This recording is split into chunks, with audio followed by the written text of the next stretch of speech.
Sir, one body is found at Mersey. What is the details? 12 o'clock आज old Goa PS में एक PCR का information आया कि one person is lying here. तो पुलिस स्टेशन से स्टाफ वहाँ पे पहुँचा तो एक आदमी वहाँ पे गिरा पड़ा हुआ था। उनके एक बुलेट साइकिल भी सामने गिरा हुआ था रोड से थोड़ा सा अंदर जाके। So it was basically not much of an active place, लोग ज़्यादा रहता नहीं है वहाँ पे।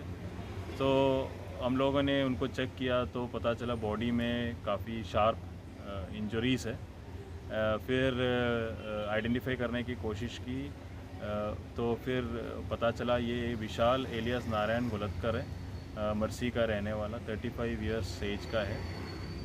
तो he has got 7 to 8 cases registered against him in different police stations in old Goa, Panaji and Mapusa. फिर उसके घर वालों को इन्फॉर्म किया तो prima facie because of the sharp wound injuries it seems like a case of murder. We have registered case of murder on the statement of his sister. Sir, वहाँ पे बारिश का सीज़न है, हो सकता है, बट वहाँ पे कोई ब्लड स्टेन्स मुझे नहीं दिखा, मैंने साइट पे देखा था। डू यू थिंक कि मर्डर कहीं और करके वहाँ लाके फेंका गया? There are different possibilities. Sharp wound है तो मर्डर की पॉसिबिलिटी बहुत ज़्यादा है। एंड ये भी हो सकता है कि ये बाइक में जा रहा था, किसी ने वहाँ पर उनको मारा, या फिर there might be a possibility like there was some fight and because of the fight he had some injuries and because of the blood and the sharp wound he died. So this all will be clear after the postmortem. But prima facie it looks like a murder case, so we have registered a case of murder and investigation has been taken up. The investigation is in initial stage, but do you have any suspect?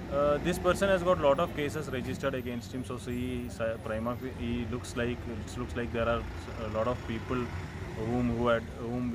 he had fought with. Last week also there were some instances of fight in which this person was involved. So we are looking into all these angles as well. Subscribe Prudent social media channel and press bell icon for latest notifications.